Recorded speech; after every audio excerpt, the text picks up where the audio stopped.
பல்வேறு நாடுகளுக்கு நமது சொந்தங்கள் மீன் பிடிக்க சென்று விட்டார்.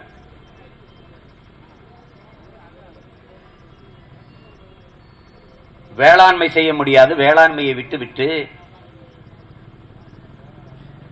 நமது மக்கள் வெவ்வேறு நாடுகளுக்கு சென்று இன்றைக்கு பஞ்சம் பிழைக்கிற சூழல் உருவாகி இருக்கிறது.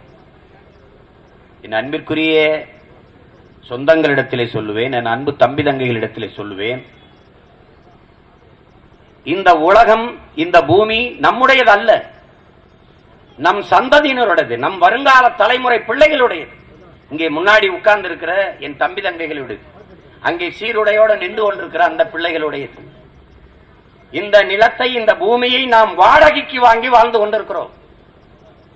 ஒரு வாடகை வீட்டில் குடியிருப்பவன் அந்த வீட்டை காலி செய்கிற போது வீட்டு உரிமையாளரிடத்தில் எப்படி பத்திரமாக ஒப்படைப்பானோ அப்படி இந்த நிலத்தை, இந்த பூமியை, இந்த வளத்தை வருங்கால பிள்ளைகளிடத்தில் பத்திரமாக ஒப்படைத்து விட்டு செல்ல வேண்டும். அது ஒவ்வொரு மனிதனுடைய கடமை.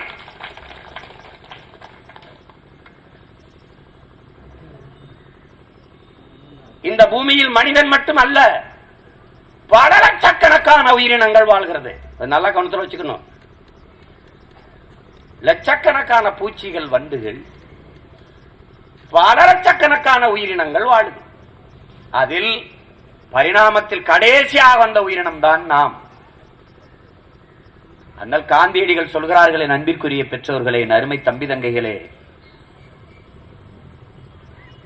இந்த பூமி, இந்த இயற்கை அன்னை எல்லா உயிர்களுக்குமான தேவையை தந்து விடுகிறார். ஆனால் மனிதனின் பேராசைக்கு அவரால் தர முடியவில்லை, அதனால் தவிக்கிறார் என்று சொல்றார். மனிதனுடைய பேராசை எது? ஹைட்ரோ கார்பன், மீத்தேன், செல் எரிவாயு, இதெல்லாம் அவனுடைய பேராசை. தாயின் ஈரக்குலையை அறுப்பது.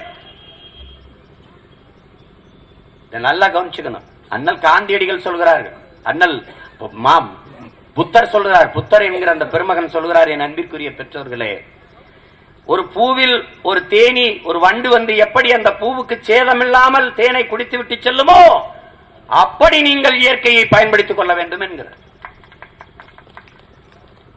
ஆனால் யதார்த்தத்தில், நடைமுறையில் தாயின் மாரில் பால் குடிப்பது இயற்கை, அது யதார்த்தம். ஆனால் அந்த மாரை அறுத்து ரத்தம் குடிப்பது எவ்வளவு பெரிய கொடுமையான செயலோ அப்படிப்பட்ட செயலைத்தான் இந்த ஆட்சியாளர்கள் செய்து கொண்டிருக்கிறார்.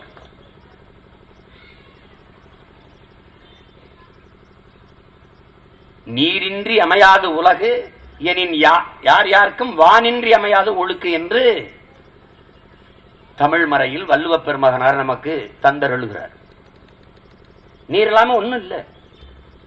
மண்ணில் என்ன தோன்றக்கூடும் மழை இல்லாத போது, மனிதனோ மிருகமோ தாய் இல்லாமல் ஏது என்று கவியரசு கண்ணதாசன் பாடுகிறார். நீர் இல்லைன்னா ஒண்ணும் இல்லை, நானும் நீங்கள் இல்லை, எந்த உயிரினமும் இல்லை. எனவே நீர் என்பது மனித தேவை மட்டுமல்ல, எல்லா உயிர்களுக்குமான தேவையாக இருக்கிறது.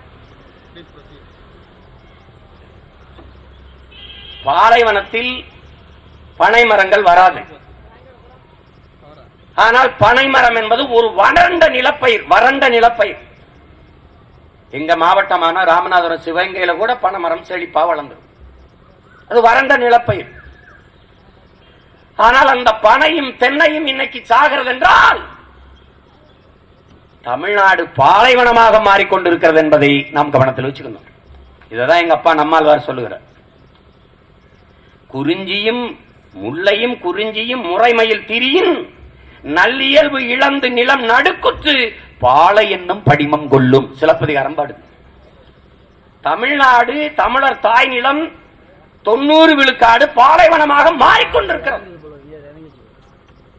இங்க பேசிய அண்ணன் கூட சொன்னாங்க, நான் அரபு நாட்டில் வேலை பார்க்கிறேன், ஒண்ணுமே முளைக்காது, ஆனா அங்க என்ன எடுக்கிறோன்னு, அது பாலைவனம்.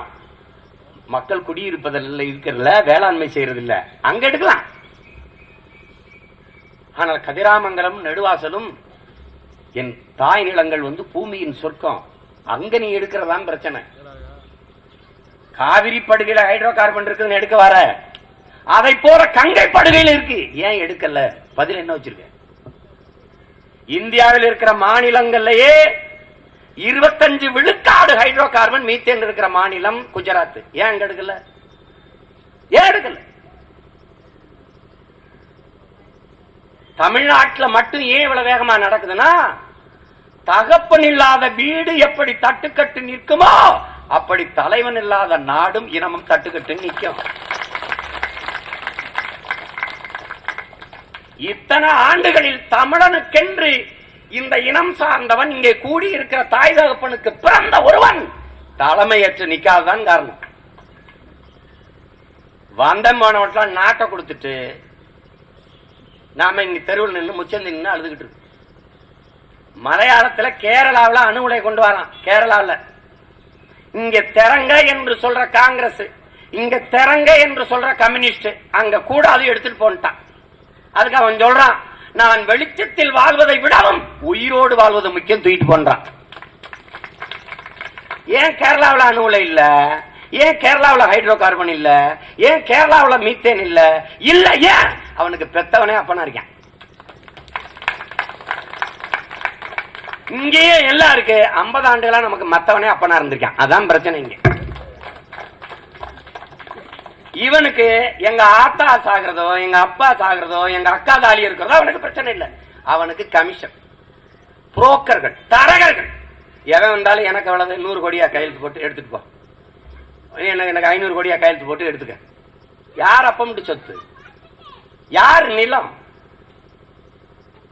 யார் நிலம்? நாங்களும் இல்லைன்னு வச்சுக்கிறோங்க, இந்நேரம் முடிச்சிருப்பாங்க, பாதி நாட்டை முடிச்சிருப்பாங்க. எங்க போனாலும் எழுத்து நிக்கிறாங்க, சண்டை போடுறாங்க. அவங்க சொல்றது என்ன பண்ணாலும் எதிர்க்கிறீங்க அப்படின்னு. நீங்க நாங்க எதிர்க்கிற மாதிரியே நீங்க எல்லாத்தையும் பண்ணா நாங்க என்ன பண்றது? எதையாவது ஒண்ணு நல்லது பண்ணணும்ல,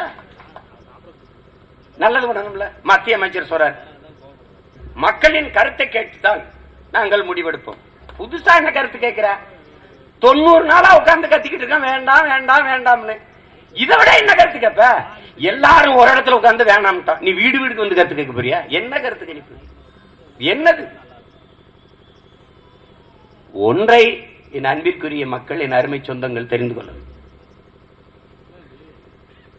இவன் என்ன அனுசரம் வளர்ச்சின்னு எதை காட்டுறான்னு பாருங்க. எரிவாயு எடுக்குது, மக்களை எல்லாம் கொண்டுட்டு எரிவாயு எடுத்து என்ன பண்ண போற? எங்களுக்கு கொல்லி வைக்கிறதுக்கு எரிவாயு பயன்பட போகுது. எதுக்கு எரிவாயு? விவசாயம் செய்ய முடியாது, நாங்க நிலத்தை விட்டு வெளியேறிட்டோம், எல்லாரும் செத்துட்டு அந்த வாயு வச்சுக்கிட்டு என்ன பண்ண போற? என்ன பண்ண போற?